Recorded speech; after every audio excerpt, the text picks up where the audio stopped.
Welcome back to Bombastic Nation and Ting and Ting and Ting. I'm Mr. Giant and I'm back with some more vibes for all you. And we're continuing the Hannibal series. Now, this is a part 7, and in part 6, we saw Hannibal crush the Roman consuls in the Battle of Trishimini. And man, that was some brilliant strategic thinking there, to lure them, into a trap in the midst of the early morning, while soldiers are hidden above them, and then to come down and crush them. That was my man. My man is just always thinking, always thinking. So this one is called "Why Didn't Hannibal Attack Rome?" This is part 7. So let's go ahead and YouTube and simmer and see why my man didn't just go in there and take the place and take.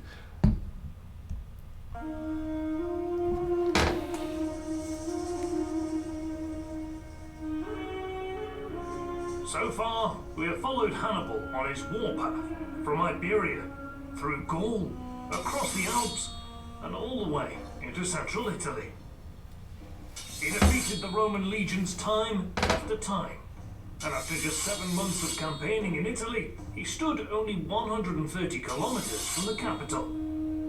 The road to Rome was open, less than 10 days' march away. But Hannibal's next move is a subject of much debate, and in this video, we want to discuss the decisions he made after his victory at Lake Trasimene. But first, a big shout out for our friends over at Curiosity Stream, the world's first streaming service that addresses our lifelong quest to learn, explore and understand. Their library features nearly 2,500 documentaries on Curiosity Stream. Okay, let's see what the vibe is. The first 7 months of Hannibal Barca's campaign in Italy were nothing short of spectacular. Despite nearly half of his army perishing in the Alps, he led his tired troops and defeated the Romans at Ticinus and Trebia. This won him the support of Gallic tribes in Cisalpine Gaul, many of whom joined the Carthaginian general. The march continued south towards central Italy, through the Apennine Mountains and the Arno River swampland. The 4 days it took to cross the swamps were particularly costly. Many of his men drowned, while others died from exhaustion. Hannibal himself lost sight in one eye due to infection. A great number of pack animals and horses were also lost, which caused a You see, how can you say, how can you deny a man who loses an eye doing the same thing you're doing? He's not sitting in some fancy schmancy office saying, go die, be patriotic. He's actually out there losing his sight, trying to accomplish, the things that he wants to accomplish. Now, who wouldn't follow him? No, kind of people, nobody's going to go, well, he ain't sacrificing nothing, why should I? I am sacrifice an eye trying to get to his goal. So, you know what I mean?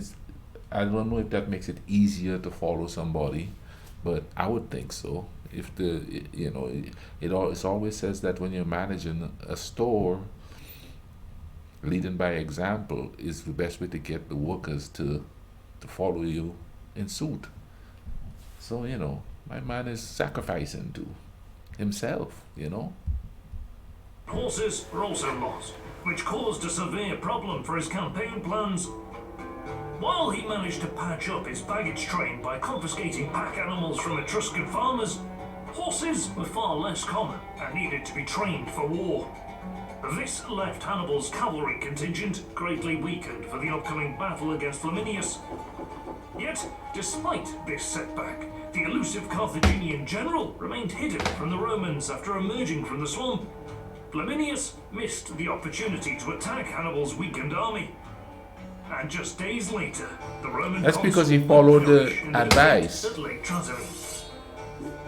I guess his ego would have won out. Infantry with weapons and armor taken from fallen Roman soldiers, and vast quantities of supplies were captured, such as food, canteens, clothing, boots, blankets, tents, saddles, bridles, and fodder. But, most importantly, 4,000 pack animals and 2,000 cavalry horses were captured from Flaminius' army at Trasimene, and another 4,000 horses in Mahabal's ambush of Servilius's cavalry contingent. Hannibal was now able to replace the horses he lost in the swamps, bringing his own cavalry contingent back to full strength. After 7 months of campaigning in Italy, Hannibal dominated the Romans in the field. Between the battles of Ticinus, Trebia, Trasimene, and the ambush of Servilius's cavalry, Hannibal eliminated over 50,000 Roman soldiers, a number equal to 10 legions. Now that Fabius Maximus was elected dictator, Hannibal was encamped just 130 They kilometers from elected the city of dictators Rome. back then? No army stood in his way, and he could have marched on the capital in less than 10 days. Yet, he decided not to. Let's try to examine why. Let's do. In warfare, tactical objectives and strategic objectives need to be connected in some form. Tactics refers to methods that an army employs in order to win battles. Strategy deals with broad objectives that a warring country has, as well as the means necessary to achieve these objectives. Without strategy, battles are disconnected individual events. Without tactics, any strategy falls apart. In the Second Punic War, Rome's strategic objectives were to keep the territories it won in the First Punic War, and perhaps seize parts of Iberia. Carthage, on the other hand, sought to retain dominance over Iberia and its valuable silver mines, and win back Sicily, Sardinia, and Corsica that were lost in the First War, along with other minor islands in the Mediterranean. This would enable Carthage to regain its dominance on the sea. Rome correctly understood Carthage's objectives and moved to prevent them. See, I was wondering why was he attacking Rome like this? I guess this was a part revenge, part economic. They want to regain their lands, regain their dominance. Okay, because when this whole thing, while I was watching this, I was like, oh, is he just not doing this to gain land? No, it's capitalism. Or maybe his people needed all those land and stuff to do their trading and all of that. But that answered my question there, because halfway through this episode I was like, why is he doing this? You know what I mean? And when you think of old like historical wars, people just think these people are just fighting for land, and they're just like savages and stuff like that. But there is a lot of political stuff in the background too. Because I know as a kid, I thought, wow, they talk about Attila the Hun, they talk about all these other people, and you just think they were just warlike. But then it's not just being warlike, it's also fighting for resources. Yeah. And the older you get, the more you figure out stuff, you know what I mean? Because that's why, when you're kids, you sort of glorify war, but you have little war games and stuff like that, but you don't have the understanding of why everything is happening. You just on the battlefield type stuff, you know what I mean? See, Rome correctly understood Carthage's objectives and moved to prevent them. Of the 11 legions that were in the field at the time of Hannibal's arrival in Italy, 2 were stationed in Sicily, 2 in Sardinia, and 2 were sent to Iberia, while 1 remained in Tarentum. 4 legions were left in Italy to deal with Hannibal. At the time of the battle at Lake Trasimene, 2 legions were commanded by Flaminius, which were destroyed. The other 2 were commanded by Servilius, which were rendered useless after the destruction of their cavalry, forcing Servilius to return north to fight an ongoing battle with the marauding Gauls. With the appointment of Fabius Maximus, Rome did authorize the formation of 2 new legions for the defense of the city, an annual practice that became regular as of 217 BC. But these legions likely were not fully trained, and perhaps weren't at full strength either. Hannibal had a clear advantage in the field. Furthermore, he could rely on the 70 Carthaginian ships that roamed the waters of the Etruscan coast, only 120 kilometers from Hannibal's position. Why did Carthage send these ships so far into Roman waters? 70 ships was over 60% of their entire fleet. Since they were not carrying reinforcements nor supplies for the army in Italy, their presence near Rome itself, at the same time when Hannibal was also so close to the capital, suggests that a possible land-sea operation was planned to take the city. The 70 Carthaginian warships would prevent Roman transport ships from ferrying troops from Sardinia to the capital, while Hannibal attacks the city. The fact that supports this is the positioning of the Roman fleet. Of the 220 ships in the fleet, 10 were at Ariminum on the Adriatic coast. 150 were protecting the waters of Sicily, and another 30 were stationed in Iberia to support the Scipio brothers. Therefore, only around 30 warships were protecting the capital. With 70 ships, Carthage had a clear naval advantage for any immediate operations against the city, and on land, Hannibal was virtually at the gates, unopposed. To move on the capital after Trasimene would have made tactical and strategic sense. An attack, a siege, or even a feint would have forced the Romans to withdraw troops from other theatres to protect the city. This would have exposed Sicily, Sardinia, or Iberia to Carthaginian attacks. At the same time, Hannibal could lift the siege to deal with any approaching armies.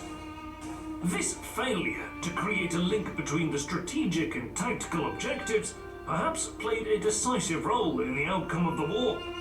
Hannibal himself later acknowledged that this was a missed opportunity, but he never explained his decisions. Two main reasons for not attacking the Roman capital were suggested by historians. First, that Hannibal did not have enough troops to besiege the city due to its size and its garrison. This doesn't sufficiently explain why Hannibal decided not to attack. Namely, during the times of the Republic, the population of the city of Rome was between 450,000 and 500,000 people. Wow, that's a lot of people in there. The entire population lived in an area of just 13.5 square kilometers. The city was surrounded by the 11-kilometer long Servian wall, a stone barrier that's 10 meters high in some places. There were 5 main gates on major roads leading into the city. 10-meter deep defensive trenches were dug up in front of the walls, and the city faced open fields. These defenses should not have posed... You know, I never really thought about that. They had walls around those cities. I wonder why we don't do that anymore. I guess it's because of technology. You know, they could sense when people are rolling in to attack and all of that. But you know, they built walls and stuff around the city. That's a crazy. But you see, it's such a big area, though. You could live in the middle and not even know the walls are there. And it's quite obvious. We want to build walls now anyway. I guess walls are effective. But that's crazy. You know, a lot of back then they had walls around cities. Up in front of the walls, but the city faced open fields. These defenses should not have posed a formidable obstacle to Carthaginian engineering abilities, nor was the city too big to be besieged by Hannibal's army of around 50,000 troops.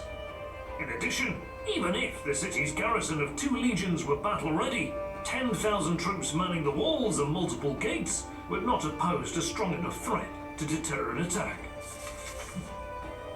The second suggestion is that a naval blockade was not possible because the Roman fleet would keep the supply lines open along the river Tiber.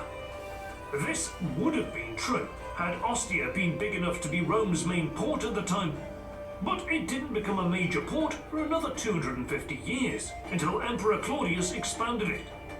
At the time of the Second Punic War, the majority of seaborne supplies for the capital came through the port of Puteoli, over 190 kilometers down the coast, and were then transported to the city overland. Hannibal could have cut off these supplies by blocking the roads, At least for some time, a naval blockade of Rome would not be needed, and the Carthaginian ships could focus on preventing transports from bringing in reinforcements from Sardinia.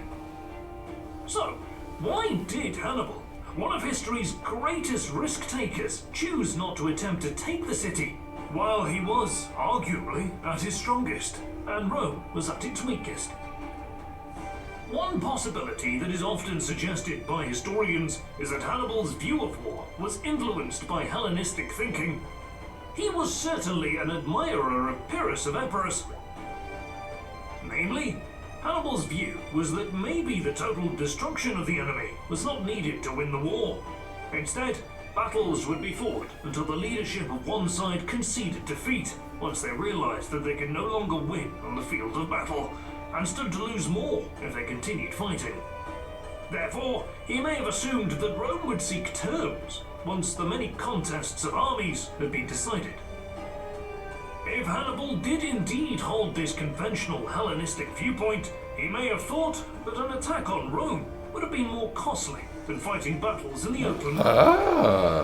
But the Roman view of war was straightforward: destroy or be destroyed. Rome would not accept any form of defeat, no matter the cost. They would rather fight to the last man than have an enemy assert their dominance by imposing conditions on its citizens. Perhaps Hannibal still didn't fully understand this in 217 BC. Whatever the case, Fabius began defensive preparations in Rome, while, unbeknownst to him, Hannibal turned east, towards the Adriatic coast. A game of cat and mouse between the two commanders is about to begin.